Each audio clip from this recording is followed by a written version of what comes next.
하나님의 말씀 봉독하겠습니다. 사무엘상 7장 3절에서 12절까지의 말씀입니다. 구약 417면에 있습니다.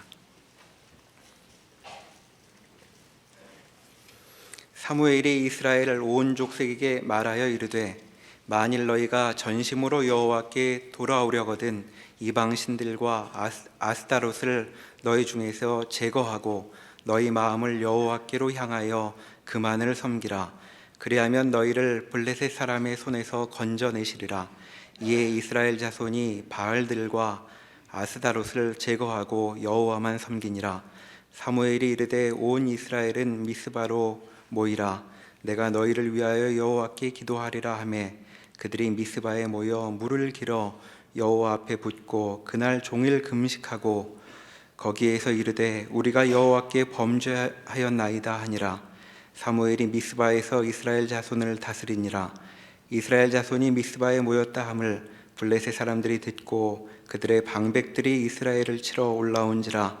이스라엘 자손들이 듣고 블레셋 사람들을 두려워하여 이스라엘 자손이 사무엘에게 이르되 당신은 우리를 위하여 우리 하나님 여호와께 쉬지 말고 부르짖어 우리를 블레셋 사람들의 손에서 구원하시게 하소서 하니 사무엘이 젖 먹는 어린 양 하나를 가져다가 온전한 번제를 여호와께 드리고 이스라엘을 위하여 여호와께 부르짖음에 여호와께서 응답하셨더라. 사무엘이 번제를 드릴 때에 블레셋 사람이 이스라엘과 싸우려고 가까이 오매 그날에 여호와께서 블레셋 사람에게 큰 우레를 발하여 그들을 어지럽게 하시니 그들이 이스라엘 앞에 패한지라. 이스라엘 사람들이 미스바에서 나가서 블레셋 사람들을 추격하여 뱃갈 아래에 이르기까지 쳤더라. 사무엘이 돌을 취하여 미스바와 센 사이에 세워 이르되 여호와께서 여기까지 우리를 도우셨다 하고 그 이름을 에베네셀이라 하니라. 아멘. 사무엘상 7장 오늘의 본문은 빼앗겼던 법궤가 돌아오고 이스라엘 백성들은 하나님의 그 권세와 그 능력을 제삼 확인하고 이제 법궤를 빼앗겼던 4장에 나왔던 그 자신들의 불신앙과 그때의 절망, 체념들을 회개하고 다시 하나님 앞에 돌아옵니다. 사무엘이 이스라엘을 미스바로 불러서 회개와 또 새로운 신앙의 확인을 가지는데 블레셋이 쳐들어오고 사무엘이 기도하여 하나님께서 큰 우레소리로 블레셋을 격파하는 그 멋진 사건이 증언되고 있습니다. 이 사건을 읽으면서 마음에 가지는 그 감상은 신앙생활이 이렇게 쉬운데 이렇게 간단하고 분명한데 왜 이렇게 어려울까? 이스라엘 역사는 여기서 끝나지 않으니까 이건 뭐 시작에 불과하니까 이제 계속 배신할 거고 앞에도 사사기에서 실컷 했고 왕정 내내 그럴 것이고 바벨론에서 돌아와서 또 그럴 것이고 예수님 와서도 그러고 지금까지 그럴 것입니다. 그리고 우리도 여기 기록된 이렇게 회개하고 기도하고 응답받고 동화책 그 말미같이 행복하게 오래오래 살았더래요는 아니라는 걸 알고 있습니다. 그러니 이 사건을 다시 읽어야죠. 미스바에서의 언약 갱신, 하나님은 하나님이시고 우리는 그의 백성이다. 이 언약 갱신은 시작이 이제 시내산에서부터 합니다. 하나님이 이스라엘 백성을 종되었던 땅에서 구원하시고 시내산에서 율법을 주시며 그 백성에게 이런 약속을 합니다. 나는 너희의 하나님이 되고 너희는 내 백성이 될 것이다. 나는 너희 하나님이 되고 너희는 내 백성이 되는 일은 거룩에 속한 문제다. 나는 거룩한 하나님이고 너희는 나에게 거룩한 백성이 되라. 그렇게 요구하십니다. 거룩하다는 것은 우리가 먼저 떠올리는 우리의 이해는 도덕성인 경우가 너무 많습니다. 거룩하다는 건 도덕성이 아니고 존재론적 특성입니다. 하나님은 모든 존재와 구별되는 권세와 권위와 지위의 존재입니다. 그리고 이스라엘 백성에게 거룩을 요구하는 것은 이스라엘 백성, 그래서 다른 모든 인류와 구별되는 하나님의 백성이 가지는 하나님의 자녀라는 이름의 독특한 정체성을 가져야 됩니다. 그리고 이 일은 약속된 땅 가나안에 들어가서 이스라엘 백성들이 들어갈 때부터 거부해서 광야 40년을 지나게 되고 그 후에 들어간 여호수아와 갈렙을 앞세워 들어간 후에도 하나님의 명령을 지키지 않아 가나안 원주민을 쫓아내지 않고 타협하고 살게 되자 여호수아 24장에서 여호수아가 죽을 때쯤 되어 그들을 세겜에 불러 언약 갱신을 합니다. 그때 언약 갱신은 이것이었습니다. 우리가 믿는 하나님은 우리를 종되었던 애굽 땅에서 구원해내고 이 약속의 땅을 주신 신실한 하나님이시다.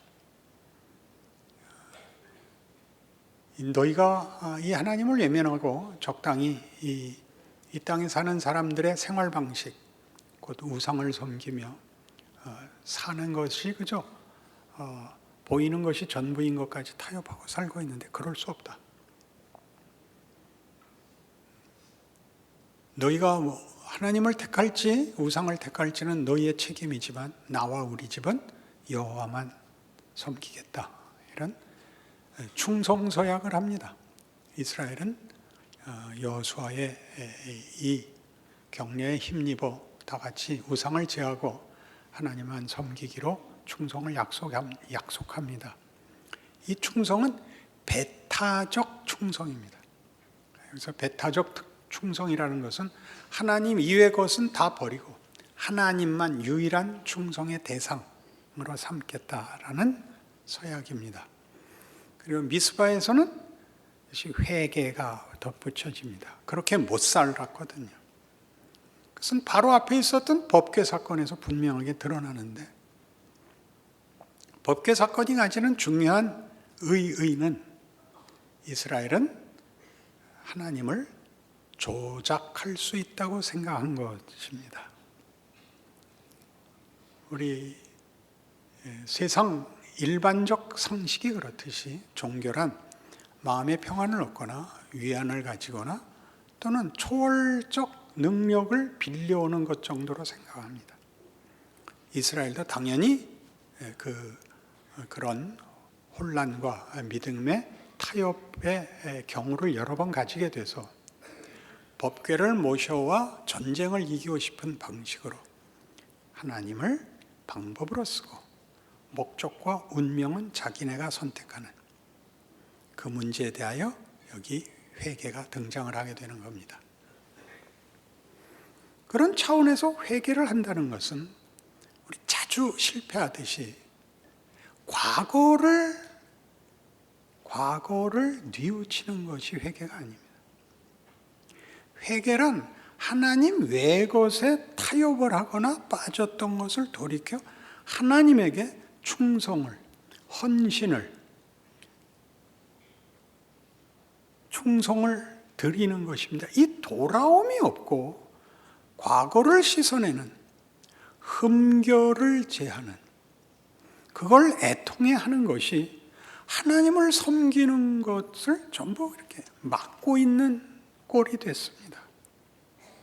그래서 회개들이 너무 비중이 많습니다. 시시콜콜한 모든 바늘 잃어버리다 못 찾았을 때 쌍소리 한 것부터 시작해가지고 모든 어떻게 해서든지 하나라도 남김없이 씻어내면 할 일을 다 한 것 같이 생각하는 것은 정말 우스꽝스러운 일입니다. 하나님께 와야 되는, 하나님께라는 것은 그분이 가치와 운명과 내용과 의지를 그분이 갖고 있다는 뜻입니다. 그에게 맡기는 것. 회개가 그겁니다. 그러니까 기도하죠. 기도란 내 소원을 아뢰어 제가를 받아야 됩니다. 내가 원하는 걸 받는 게 기도가 아니라 난 이렇게 했으면 좋겠는데 하나님 뜻은 어떻습니까? 하나님이 그렇다 아니다를 말하는 것이 아니라 그건 그런 일이 아니다. 그러니까 훨씬 많습니다. 기도의 응답을 받지 못하는 부분은 다 그겁니다. 그만할래요? 싫어요? 그러니까 하나님이 가만 계시는 건 뭡니까? 안 풀어주는 거죠. 지금 네가 원망하는 지금의 정황, 지금의 현실이 네게 유익한 거다. 견뎌라. 견뎌라라고 좀 말씀해 주시면 좋겠는데 그 말도 안 하시죠. 왜 안 하죠? 대답할 가치가 없어서 그렇습니다. 겪으셔야 됩니다. 그게 회개, 기도로 대표되는 기독교의 신앙 행위입니다. 여길 틀리는 거죠. 하나님이 대상이다. 하나님이 주인이다를 놓치는 것입니다. 그러니 우리가 종교성으로서 이렇게 대상이 잊혀지는, 대상이 외면되는, 그러고도 감각이 없는 이 문제가 미스바 이 사건입니다.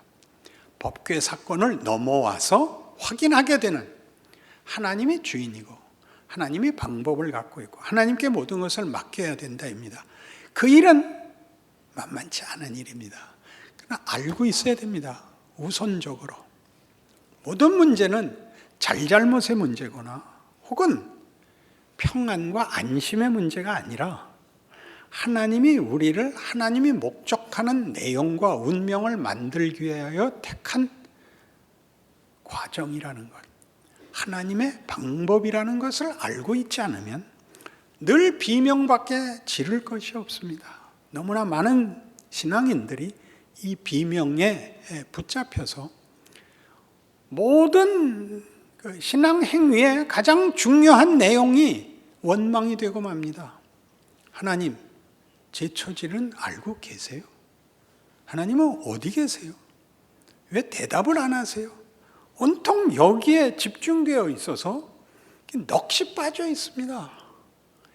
이렇게 간단하고 이렇게 쉽다고 얘기할 수 있는 미스바 사건 같이 하나님은 하나님이시고 우리 기도를 들으시며 응답하신다.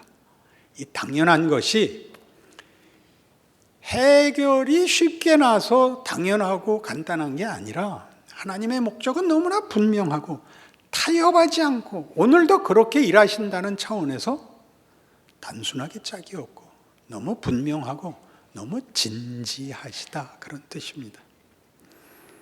에베소서 1장으로 가시죠.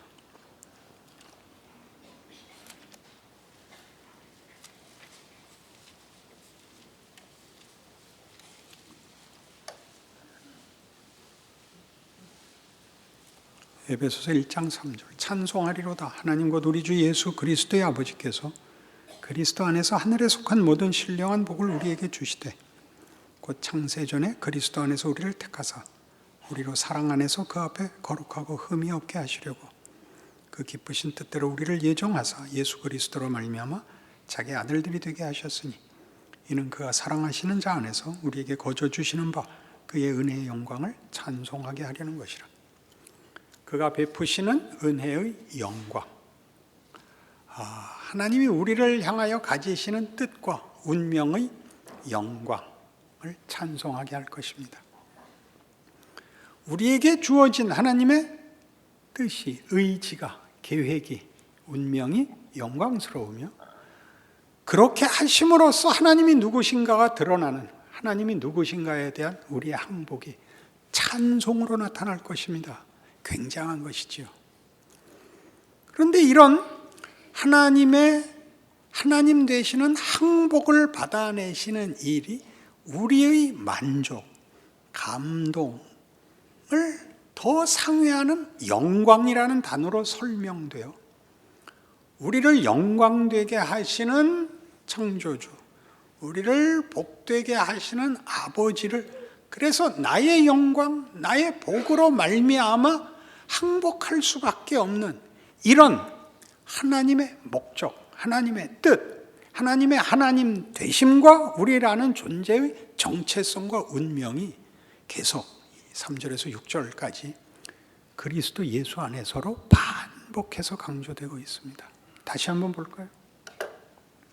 3절 찬송하리로다.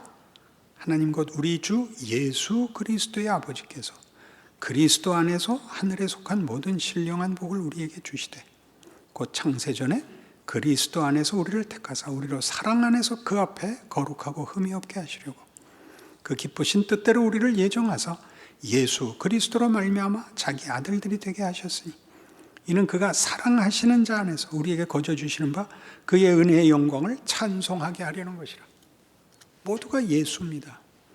그러니 이렇게 가시면 안 됩니다.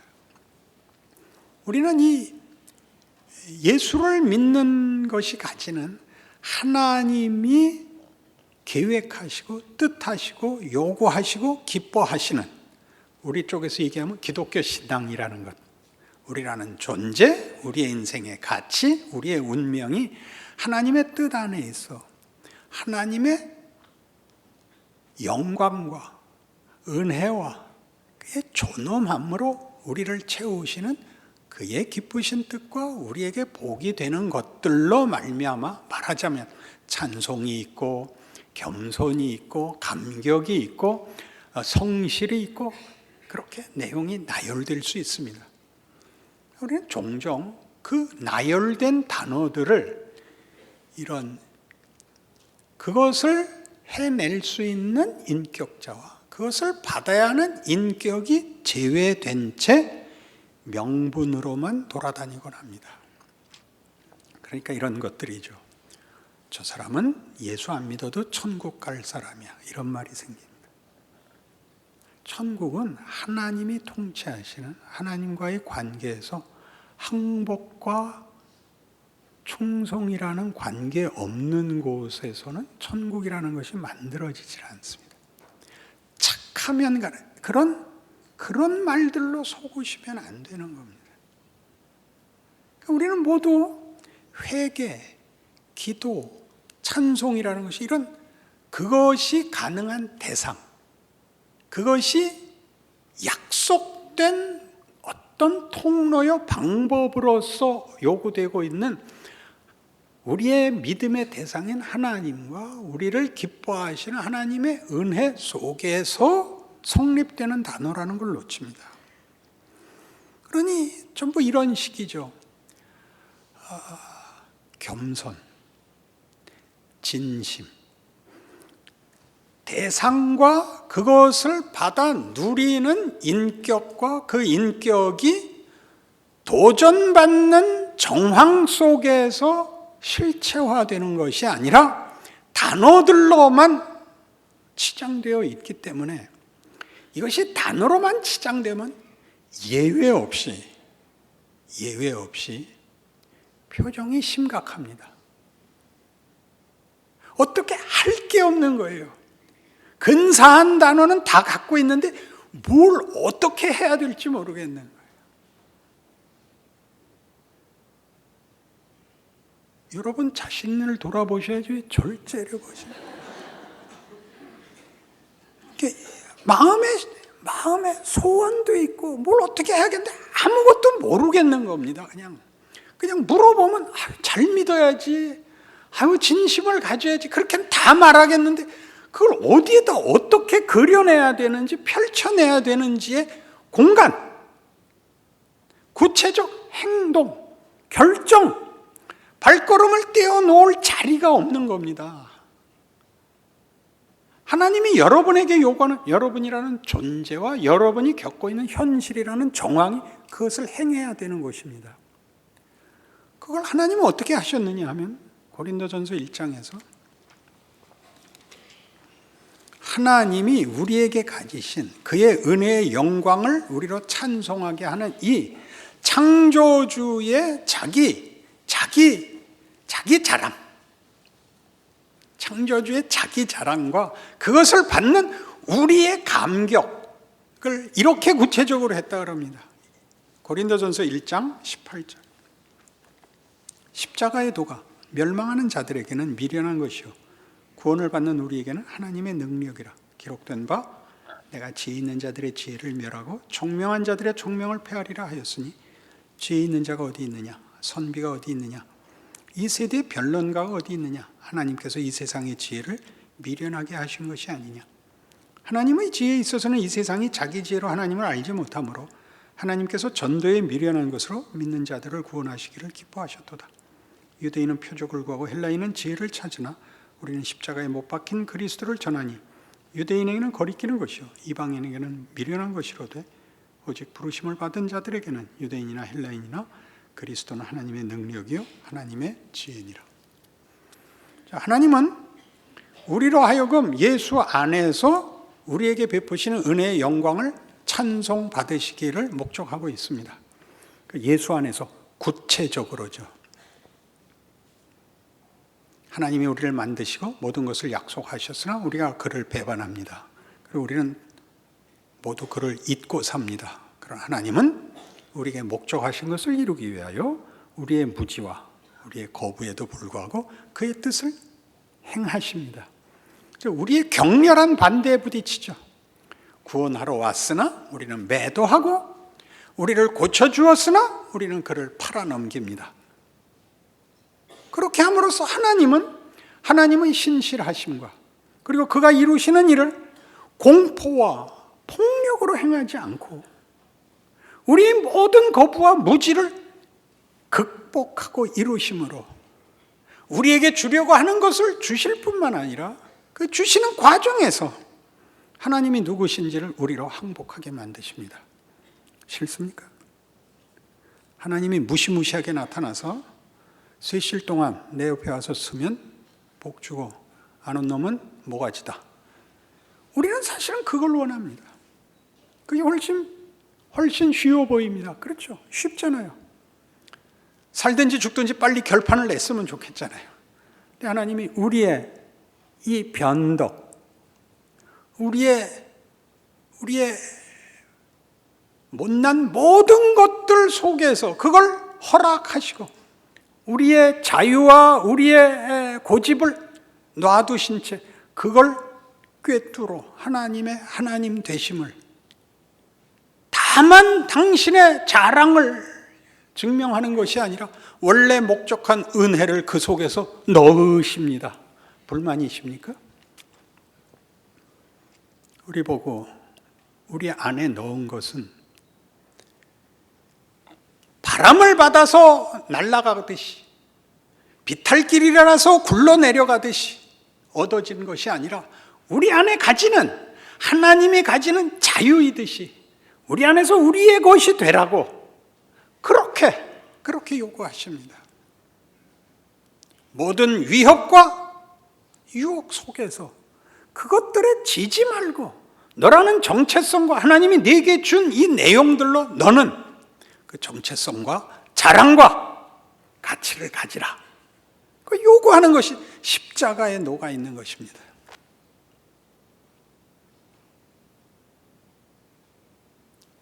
가장 단순하고 진지하고 위대합니다. 여러분이 신앙생활을 어디서 놓치고 있는가 단번에 알 수 있습니다. 이 방법이 싫습니다. 그죠? 우리가 원하는 건 뭐죠? 고통을 면하고 자존심을 세우는 걸 원합니다. 십자가는 이 두 개가 깨질 수밖에 없습니다. 가장 고통스럽고 수치스럽고 지는 꼴로 이 길을 가야 됩니다. 그것은 희생이나 무슨 다른 말로 변명을 할 필요가 없는 하나님의 지혜입니다. 그건 거기서만 만들어진답니다. 눈물 없는 승리는 아무 내용을 못 담습니다. 그저 운이 되고 맙니다. 울고 가슴을 찢고 머리를 쳐박고 울어야 그것은 자기 것이 됩니다. 승리란 다만 승부가 아니라 그보다 훨씬 큰 내용을 담곤 하죠. 요즘 모든 그 스포츠 해설가들이 할 말 없으면 밤낮 스포츠는 멘탈입니다. 멘탈이라는 게 메탈이라는 거예요. 돌대가리, 쇠대가리라는 거예요. 영혼이 들어가야 된다는 거예요. 할 말이 없으면 요새는 다 그 얘기예요. 근데 뜻밖의 예수 믿는 사람들이 이게 메탈이 되어버렸습니다.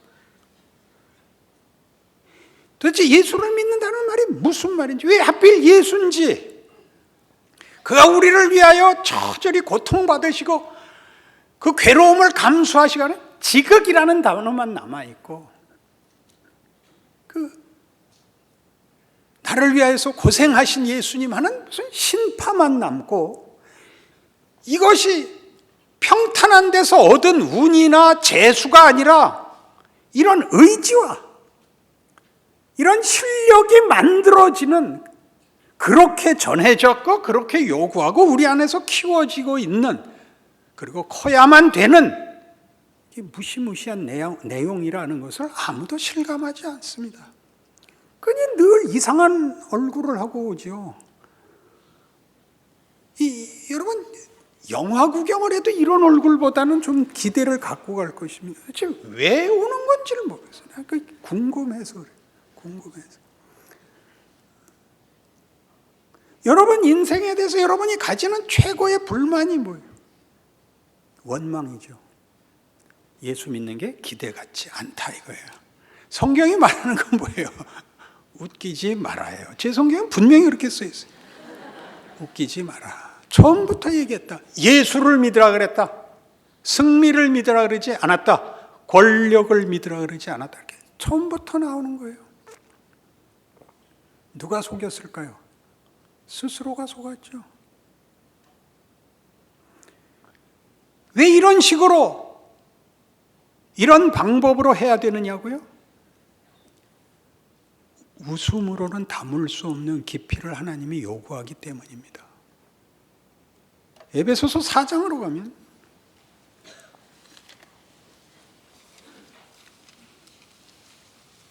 17절 이하에 이런 중요한 대조가 나옵니다.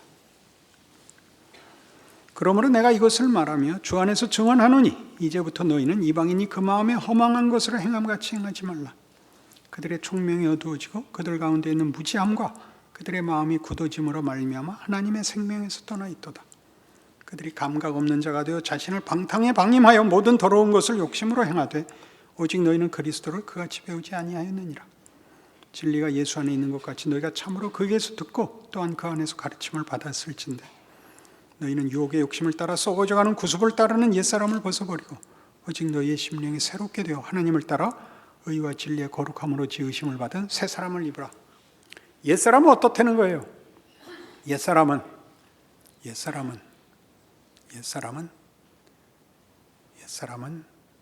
훌륭한 게 하나도 없다는 거예요.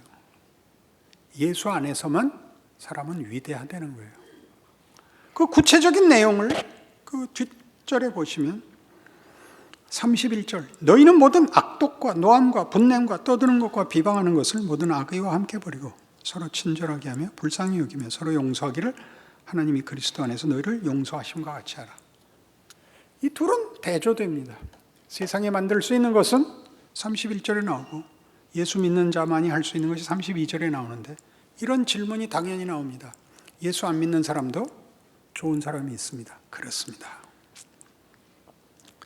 예수를 믿지 않고 이런 덕목을 행사하는 자들은 그 행사하는 것이 자기 증명에 불과합니다. 나는 너랑 다르다. 난 너같이 못나지 않았다에 불과합니다.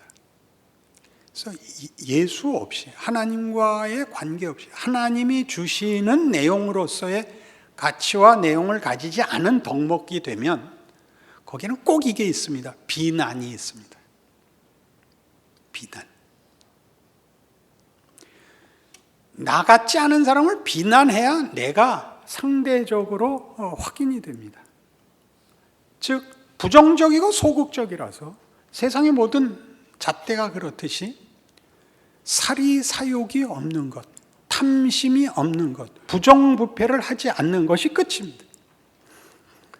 무엇을 안 하는 게 아니라 회개에서 설명했듯이 내가 잘못한 것을 뉘우치는 것이, 뉘우침이 그 덕목의 끝이 아니라 하나님께 찾아와 하나님이 주시는, 하나님만이 만드시는 위대함을 채우라 말입니다. 이쪽으로 넘어와야 됩니다. 이쪽엔 감사가 있습니다. 왜요? 적극적 내용이 들어있기 때문에. 용서, 정직, 겸손, 인내, 이런 것들에 감사가 있습니다. 나라는 정체성, 존재의 격에 대한 감사가 있습니다. 그러나 부정적 조건 속에서는, 그게 전부인 속에서는 나는 잘못하지 않은 것이다고, 다른 사람은 아직 잘못하고 있습니다. 내 확인은 이것이 영광이고 자랑이 아니라 그렇지 않은 사람과 비교해서만 확인이 됩니다. 그래서 언제나 비난이죠. 그러니까 잘 생각해 보세요. 교회 안에도 신앙을 논하면 희한하게 비난이 나옵니다. 우리 교회는 기도가 없어. 늘 얘기하지만 그럼 네가 해라 이거야. 왜 기도하면 남들 기도 안 하는 걸 11권이에요. 잘 자기에게서 채워져 자기에게 감격과 넘침이 되질 않고 누리지를 못하고 시비를 거는 건 세상이 하는 방법이에요. 세상과 기독교인의 절대적인 배타적 구별이에요. 감사가 없는 이유는 뭐라고요? 여러분 아직도 고통과 자존심을 넘어오지 못하는 거예요. 근데 성경은 분명하게 이렇게 요구해요. 아무든지 나를 따라오려거든 자기를 부인하고 자기 십자가를 지고 나를 쫓을 것이니라. 어떡할래요? 내 나라는 높은 사람이 앉아있고 낮은 사람이 섬기는 것이 아니라 낮은 사람이 앉아있고 높은 사람이 섬기는 나라니라. 어떻게 할래요? 그것은요, 꿀리는 게 아닙니다. 지는 게 아닙니다. 세상이 알고 있는 보이는 우위를 가지고 부정적으로 소극적으로 자기 확인을 하는 비열한 값싼 헛된 정체성과 비교할 수 없는 내용과 자리로 부름받는 것입니다. 그 내용을 가지는 것입니다. 교회만, 하나님의 자녀만, 예수를 믿는 자에게만 가능한 일입니다. 쉽습니다. 해보십시오. 여러분은 이 신앙의 길을 가서 보상이 주어지지 않아서 원망을 하는 겁니다. 그렇지요? 교회 와서 30년간 봉사했는데 아무도 안 알아주더라는 거 아닙니까? 그럼 무슨 예수를 믿는다는 말을 합니까? 자신에게서 이 자체로 만족이 안 된다면 하나님의 일하심과 하나님의 성실하심이 하나님의 영광이요, 하나님의 자랑이요, 다른 것과 비교할 수 없는 위대한 것임을 본인에게 채우는 이 길을 가고 있는데 누구를 향하여 무엇으로 다른 보상을, 다른 확인을 필요로 한단 말입니까? 우리가 믿음이 약해서 격려를 필요로 하는 것과 그 확인을 사람들에게서 받으려고 하는 것은 십자가와 이렇게 충돌됩니다. 유대인에게는 거리끼는 것이요, 헬라인에게는 미련한 것입니다. 뭐가요? 십자가가. 그러나 우리에게는 십자가는 뭐라고요? 하나님의 지혜요, 하나님의 능력입니다. 그럼 이 일을 어디서 확인할 수 있습니까? 여러분 자신에게서, 여러분의 현실에서 확인할 수 있습니다. 멋있게 사십시오. 사람들이 몰라보면 이렇게 하십시오. 집에 돌아와서 병신 같은 것들. 사람에다 대고 하지 말고. 그리고 이렇게 늠름하게 주일날 오셔야죠. 싱글벙글, 이게 우리끼리는 아는 사람들 아닙니까? 왜 여기 와서 인상을 쓰고 있는 겁니까 도대체? 그 세상에서 도대체 누구에게다 대고 인상을 쓰겠습니까?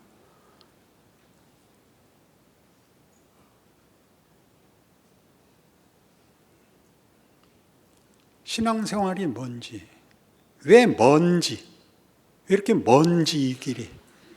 에? 여러분이 왜 오늘 누릴 걸 못 누리고 있는지 분해하셔야 됩니다. 한국 교회가 어려우니, 한국 사회가 어려우니 그딴 말로 무슨 핑계가 됩니까? 여러분 살아야 되고 숨 쉬어야 되고 일어나야 되고 결정하고 걸어가야 되는 인생인데요.